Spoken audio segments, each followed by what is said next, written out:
tuleme Oasise juurde, aga läbi selle nurga, et mitte nagu restorani ärist rääkides, vaid räägime sellest Toomasest, kes oli Oasise perioodil aine aktiivsena ja millised muutused on toimunud sinus kui persoonis, kui sa vaatad ennast täna nüüd siin laua taga. Sellest on möödas circa 4-5 aastat. 3, 4, umbes nii.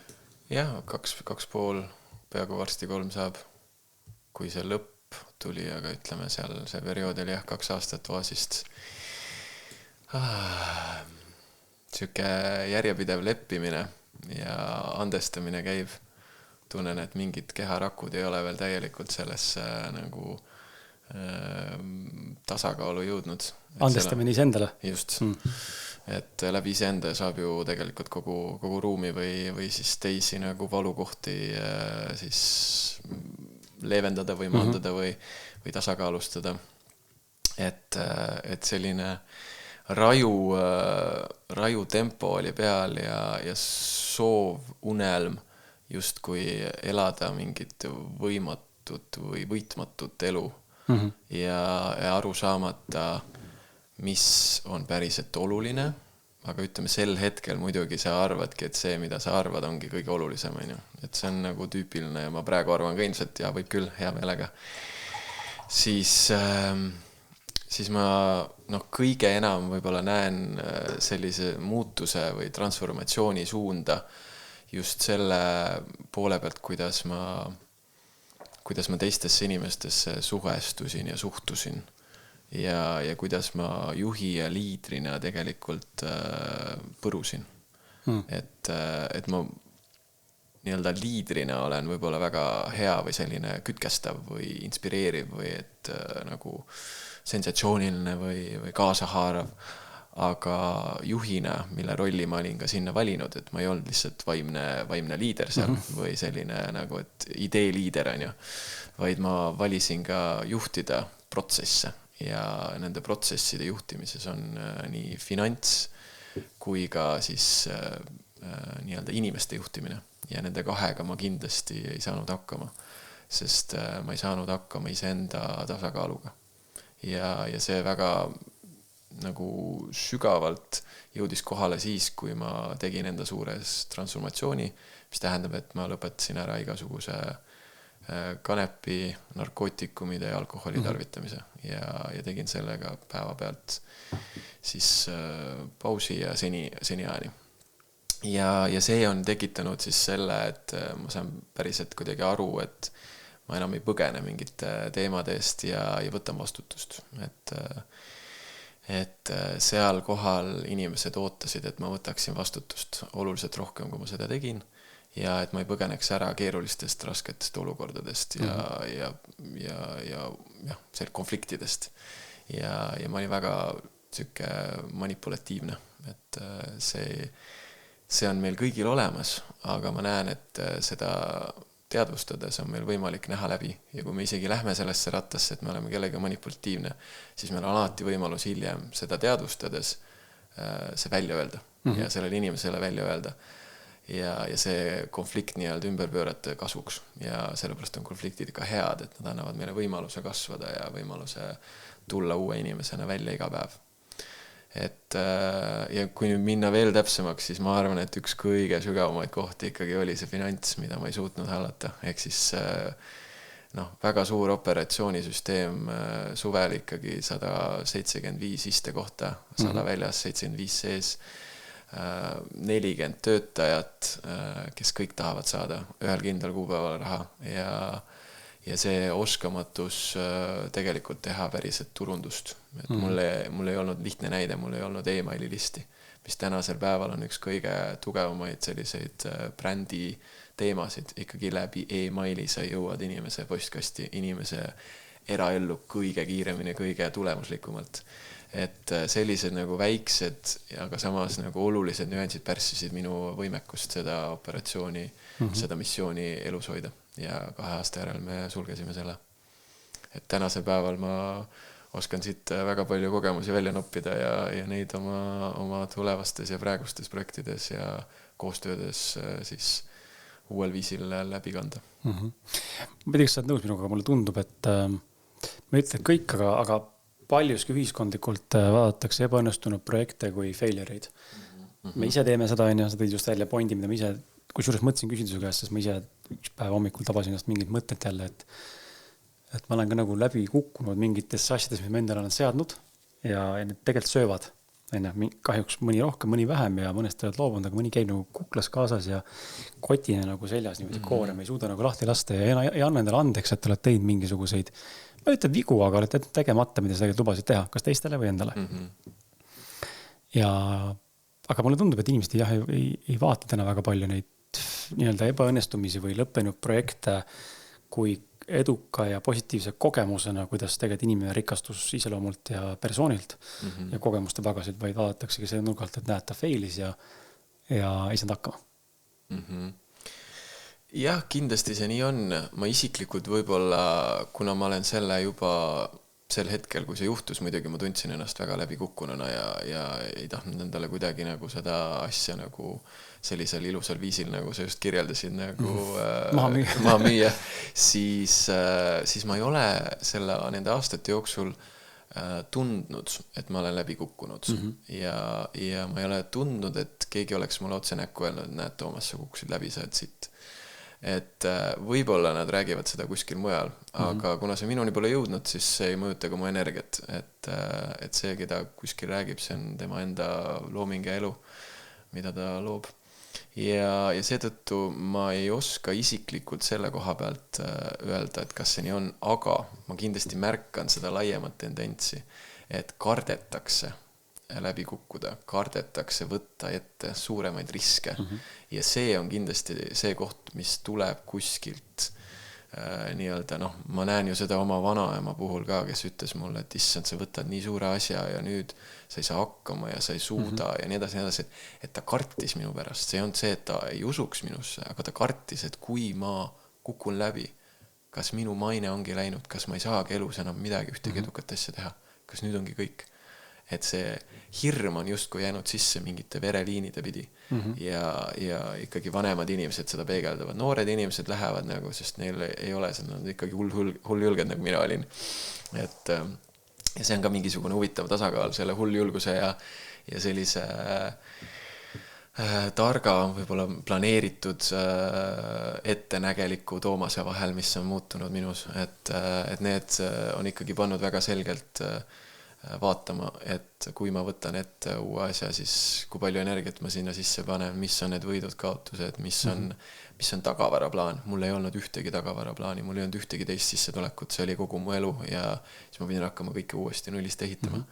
Ja tänasel hetkel mul ei ole ainult üks töökoht, mul ei ole ainult üks sissetulekuallikas. Ma tean, et kui ma ühes kohas ei liigu asjad, mingi asi seiskub, minu enda mingi nii-öelda kasvukoht on ees, mis tõttu mulle ei anta või ei saa mingid asjad lõpuni minna või edukad tulemused tulla, siis mul on vähemalt mingid teised kohad, mis hoiavad, sest nüüd mul on pereisa ja vastutus on hoopis teissugune. On. See on jälle lisa, ma kasutan sõna lisapinge, aga ma ei mõtle nagu otseselt pinget, et see, kes ei ole lapsevanem, see ei saa aru tegelikult sellest, mis vastutus sul kaasneb automaatselt by default kuskilt antakse nagu lihtsalt külge niisugune Just. Okei, mul on nagu tegelikult keegi, kes nüüd elab minu najal. Ma pean nagu hakkama saama. Et sa mainisid hästi huvitavat sõna maine. Võtan sellest kinni, sest ma olen sellest varasemalt ka rääkinud vist mõne inimesega ja oma elukaaslasega rohkem ja võib-olla see on minu maailma peegeldus. Ma olen sellega kindlasti trotsis ja rohkem võitluses, kui võib-olla mõni teine inimene. Palju sa usud üldse seda, et maine näiteks sinu arvates on oluline? Ja ma pean silmas, täpselt on küsimus ka veel, et minu jaoks ei ole see oluline ja ma selgitan, miks ma ei pea ennast väga tavamaatriksi selleks inimeseks nii-öelda. Või ma nagu tunnen, et ma ei ole nagu ei mängi kõiki neid reegleid kaasa nagu täna siin, just kui meil on õpetatud varasemate põlvkondade poolt, tee nii, naa ja siis saab pension ja värgid asjad. Ma olen hästi palju nagu oma mingid teed käinud ja samamoodi sina ja inimesi on veel. Ma näen, ma ei sobitu nagu sellesse standardsüsteemi. Ja siis mul on selle mainega nagu sama teema ja samamoodi näiteks stiiliga, riietustiiliga. Väga tihti inimesed kardavad nende mainet rikkuda. Ma ei ütlesin, et midagi valesti kuskil või et ma ei tegi midagi ebaõnnestuvat, nagu su vanema kartis, et maine saab rikutud, et nüüd on Toomas elu läbi või Kris elu läbi. ja siis on riietustiil sinna otsa mainele veel, mis on osa nagu maine kuvandist mõne mõttes, et kui sa käid riides sellisel viisil, siis sind võetakse tõsiselt ja kui sa käid riides, nagu mina taas käin, täna ma olen triiksjärgiga, sest ma teadsin, et Toomas tuleb tõenäoliselt ka triiksjärgiga, aga et ma muidu olen väga siuke casual streetwear hip-hop ja mina ei tunne, sest mina ei vaata inimest stiili järgi. Minu jaoks see näite intelligentsus, et stiili näite intelligentsust minu jaoks. Aga ma tean, et ühiskond väga tugevalt seda sellise viisi vaatab. Ja aru saada, et mingites kohtades on see mõne mõttes nagu esteetika küsimus või et esinduslikum võiks olla. Aga mul on alati raske vastu võtta seda poolt, et aga miks me defineerime nagu inimeste persooni läbi selle, mida ta kannab. Meil on siin näiteid küll, kes on ju multimiljardärid ja need ei kanna iga päev ülikonda ega ei ole mingisuguse väga prestiižses kallites riietes. Mis on sinu selline takeaway nii maine osas, et kas see on hirm relevantne, õigustatud, et karta nüüd seda, et äkki maine saab rikutud, kui meil midagi katsetan või teen või ebaõnnestun ja kui palju sa näed seda stiili või riietuse disaini poolt, et see mõjutab tegelikult seda elus, kuidas sa hakkama saad või edukas oled? No siin on 2 sellist suunda, kuhu poole mina liiguksin oma mõttelaiendusega. Et väga head sissevaated sinu poolt ja maine kindlasti on oluline ja oluline ta on võib-olla juba selle sama maatriksi poolt, kus me elame ja see tähendab seda, et me lävime ka nende inimestega, kes ei ole selles nii-öelda väljaspool maatriksit elavas, et kui me soovime teha äri, kui me soovime teha koostöid nende inimestega, kes on siin sellel hetkel, meil on kasutusel raha ja me soovime nendega teha tehinguid, siis on ülioluline, et nemad tunneksid, et me suudame mängida nende reeglitega. Just, ja kas mängida või olla teadlikud ja näiteks ka kinnisvaramaaklerina. Mina olen nii huvitav, mingid inimesed on aastaid hiljem mind näinud ja siis vaatad, et Toomas, sul on ülikond seljas. Mulle meeldib tegelikult ülikonda kanda, mul ei ole olnud põhjust aastaid seda teha. Nüüd ma kannan iga päev. Nädalavahetuse mitte. Aga vahest ka nädalavahetusel lähen näitamisi tegema, et kannan ka ülikonda. Ja just selle eesmärgiga, et ei tekiks konflikti minu kui persooniga selles tehingus. Et see elimineerib selle kohe ära. Või näiteks ma tahaks kanda ka mingit tohutud nagu sükest nagu teravat ja nagu šamanistlikku habet. Aga see ei käi maakleri juurde, sellepärast, et maakleri töö ei ole šamaanina võluda ruume nii hästi ja võluda siia uusi kliente, vaid maakleri töö on väga lihtne. Ta vahendab tehingut omaniku ja müüja ja ostja vahel. Ja need inimesed üldjoontes on väga tavalised või siis väga erilised, aga me peame arvestama, et seal on kõike. Ja seetõttu maine on tänasel hetkel minu jaoks väga oluline ja ta ei ole selles mõttes oluline, et ma kardan eristuvaid riideid kanda. Kindlasti mitte, ma olen oma kollektiivis meeste hulgast ainuliider, aga eks ma naistele ka teen julgelt palju selliseid mõnusaid provokatiivseid julgeid samme, et nad ka ise julgeksid tulla värvilisemalt välja. Et värvilisemad riided või eristuv, et me ei pea olema hallis või mustas kogu aeg. Et mulle meeldib kanna näiteks kollast eredat pintsakut ja see on mulle väga loomumane ja näiteks üks klientki tuli, kes nüüd täna just saatis broneerimisavalduse allkirjastatuna ja kandis juba siis ettemaksu ära, et ostab selle korteri. Tema tuli Brasiiliast ja tema vaatas, värvid ja need on täpselt meie lipuvärvid. Ja mul oli mingi roheline särk veel seljas ja siis ma olin mingi, tundub, et nagu kuskil on mingid otsad on täiesti koos, et elu näitab, et miks mitte julgelt kanna ja see võib isegi sulle edu tuua. Ja ma näen, et selline ühiskondlik, ütleme mingi hetk me olime sellises kohas, kus kõik pidid kogu aeg hästi palju ennast näitama, kõik pidid kogu aeg nagu maksimaalselt olema nagu eristuvad, siis nüüd tänasel hetkel ta natuke ikkagi läinud juba sellisesse keskpärasusesse, et meil on nii palju eristuvad, kui on neid, kes soovivad olla nagu heas mõttes nagu nähtamatud, et olla omas fookuses, omas elemendis. Aga ma arvan, et see on täiesti selline tunnetuslik igaühe valik, aga kindlasti maine pärast ei tasu karta, et isegi kui seal tekib mingid sellised asju, et sa oled mingisuguse suure jama ära korraldanud, siis sõltub sellest, kuidas sa selle jamaga toime tuled ja kuidas sa selle lahendad. Et alati on lahendused ja sealt võib isegi see maine tõusta.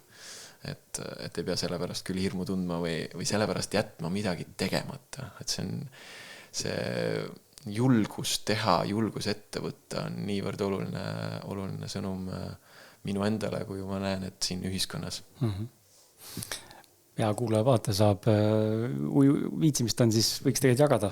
Vahepeal nad jagavad usinalt oma mõtted läbi kommentaaride, et see maine teemal sõna võtta, siis jagage enda mõtted, mis teil need mõtted on, oleks huvitav lihtsalt kuulda. Ma arvan, et selle maailma üks minu viimase aastate suurim taipamine või mõistmine on ka see, et selle maailma kirjususe rohkus või mitmekesisuse rohkus on see õnnistus ja teistpidi see katastroof triggerite koha pealt enne. Et kui maailma vaated põrkuvad, siis ma kas saan raputatud või ma suudan jääda neutraalseks ja aru saada sellest, et okei, me lihtsalt oleme erinevad. Me näeme asju nurgalt ja see on okei. Ja lubada seda, et me võime eristuda ja minu jaoks on üks väga suur avastus iseenda jaoks olnud see, et ma olen avatud, et see on minu tugevus olla avatud sellele, et keegi teine mõtleb teistmoodi ja ma ei lähe temaga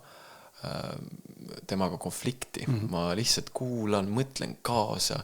Mäletan, kui ma veganina tulihingeliselt mõtlesin mingitele asjadele ja jagasin mingeid asju, inimesed tulid ja rääkisid, teab, ma praen seda grill-liha seal ja siis see suits ja kõik see ja ma elasin talle kaasa, küsisin, mis kastmeid kasutab, kuidas ta seda marineerib. Inimene tundis, et mis asja, sa oled vegan ja sa räägid muga grillimisest. Ma mingi hallo muidugi, sellepärast, et see on ju nii lahe mõte. Olen ise kokk, et ma saan näha ja kuulda ja kaasa mõelda, kuidas keegi kogeb oma avastusi, oma lemmik toidu tegemist. Et see on ju väga põnev. Olles ise eelnevad ka ju segatoitlane olnud selle mõttes. Ja mul on sama teema, et lihtsalt see, et ma täna, mina teeme teist valikut enne toidulavalt või tähendab, ma ei mõista inimest, kes sööb seda, mida me kunagi sõime. Ma ei kiida seda võib-olla heaks, aga ma ei tee seda maha ka, see on sinu valik. Et ma saan aru sellest. Sa mainisid, enne kui kinnisvara juurde lähme, sa mainisid alkoholit olemist. Räägi korra, kust tuli selline otsus ja mis see sinust tekitada on selline alkoholita veetmine, aja veetmine? Ja, eks sündis 2 aastat ja ma juba vist üle 3 kuu siin tagasi ja see kõige suurem selline käima lükkavam siis jõud oli ikkagi selles, et ma olin oma elus väga paljudes erinevates asjades läbi kukkunud ja läbi kukkunud siis just selle tõttu, et ma ei suutnud võtta vastutust ja ma ei leidnud seda vastust nii kiiresti, aga kui ma selle tunde leidsin üles, et ma pean tegema suured muutused ja mis see suur muutus saab olla, see on millegist lahti ütlemine ja millegi harjumuse, millegi kogemuse vabastamine, mitte valimine. Ja see sundis mind iga päev teadlikumalt elama, sest oli tehtud suur valik, mis tähendas seda, et ma ei saanud enam väga paljude oma toredate kallite inimestega aega veeta, sest see aja veetmine oli tihti seotud kas koos, ma ei tea, looduses kanepi tarbimine või õhtute ööde veetmine tantsupõrandal erinevaid siis meelemürke tarbides või oli see mingi veiniõhtu või külastus mingitesse toredatesse pubidesse, et mul ei olnud enam seda mingil viisilgi soov teha, eriti sellise alustavana. Tänasel hetkel ma võin hea meelega minna ja nautida kõrvalt teiste siis kõrgeid vaibe, mis nad sel hetkel kogevad. Aga sel hetkel ma seda ei soovinud ja see kuidagi sundis mind vaatama, kalibreerima ümber, mida ma siis tahan üldse elus teha. Ja see tänasel hetkel on jõudnud sellesse kohta, kus ma tunnen ennast palju tervemana. Ma tunnen ennast palju täidlasena võib-olla, sest lihtsalt palju rohkem mahub sisse ja see mingite vastuste eest ära põgenemine on ka ära jäänud, et kui on ikkagi väga sitt olla, siis ma lähen oma koopasse ja urgu ja vaatan enda sisse või lähen loodusesse ja mõtlen mitmeid tunde, et kus see on, mis kogemus, mis tunne, mis trauma, mis asi ja saan sealt mingisuguse kerge, mõnusa, lihtsa lahenduse. Et nii lihtne oli varasemalt minna, et okei, ma avan selle korgi ja valan klaasi täis ja kõmutan. ja isegi kui ma joon väikeste lonksudega kõik see tore, aga ta peitis väga palju ära, mis minu sees tahtis tegelikult avalduda. Ja seetõttu ma tunnen ennast täna palju parema inimesena ja oskan ka selliseid emotsionaalseid suuri nii-öelda konflikte ennetada, et eks mul naisega ikka on, sest see on kõige lähedasem suhe, aga ma ei tunne, et ma väga palju kellegi teise peale suudaks käima minna. Ja see on tänu sellele, et ma olen teinud mingisuguse rahu enda sees ja see rahu on võtnud aega nüüd siis juba 2 aastat, et hoida sellist tasakaalu ja ma olen ise enda üle väga uhke ja ei ütle, et ma juba homme võiks teha õlle lahti ja võtta selle vabaduse ja tarbida, et ei ole mingit piiranguid hetkel. Aga lihtsalt ma tean, et tänasel hetkel ma tunnen ennast nii sügavas naudingus ja nii sügavas tänus, et ma olen valinud oma tervise esimeseks prioriteediks ja seetõttu soovitan kõigil kaaluda ja mõelda siis väiksema tarbimise peale. Ei pea kohe lõpetama või ennast nagu sundima sellisse suurde nagu transformatsiooni. Aga kui elu ikkagi näitab, et suunda ja kurssi on vaja muuta, siis võib-olla see on üks viise, millega toetada seda suuna muutmist ja sellist rekalibreerimist justkui. See on huvitav teema, sest ma olen ise vist, ma arvan, et ma ei valeta, kui ma ütlen, et 15 aastat vist karsklane. Ja minu jaoks on see nagu, seda ei olegi minu jaoks olemas, seda nagu üldse alkoholi sellise viisi, pole kunagi meeldinud ka ja ma olen ühe korra vist ainult purjus olnud ja mind ei ole kõnetanud. Ja mul oli see otsus võib-olla võrdlemisi lihtsam teha, kui võib-olla sinul või kellegi teise, kes on hästi sellega nagu sõber olnud selle teemaga või alkona või selle meelemürgiga nii-öelda.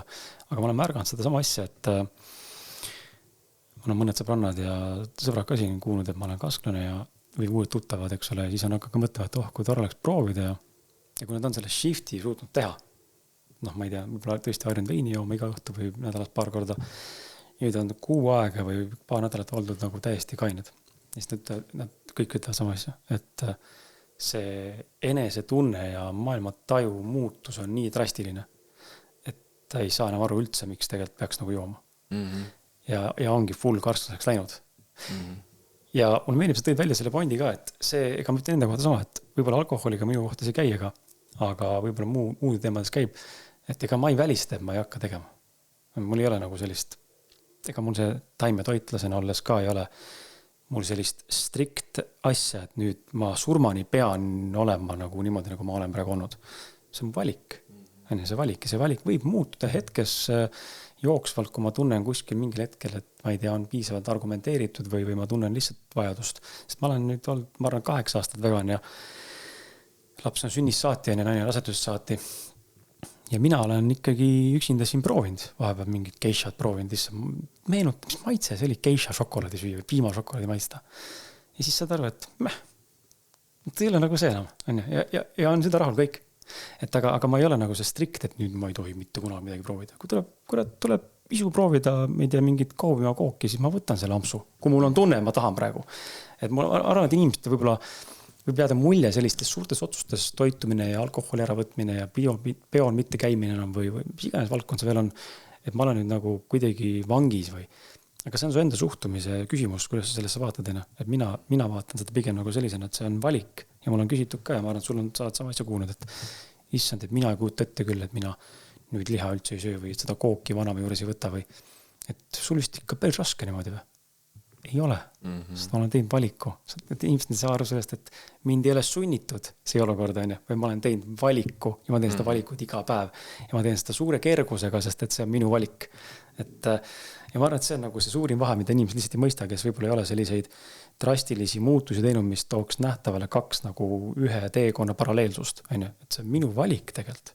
Keegi ei sunni mind. See tulebki otsusest ja kui see otsus on tehtud, siis on selline, ma mäletan ka seda sama alkoholi tegemise otsust, siis see oli paar päeva enne aastavahetust ja siis ma saingi aru, et nii kerge on olla aastavahetusel, ühtegi pudelit ei ava, jõin seal kombutšat ja täiega nautisin ja mingisugust sellist pinget ei olnud ja kuidagi väga hea, kerge olemine oli.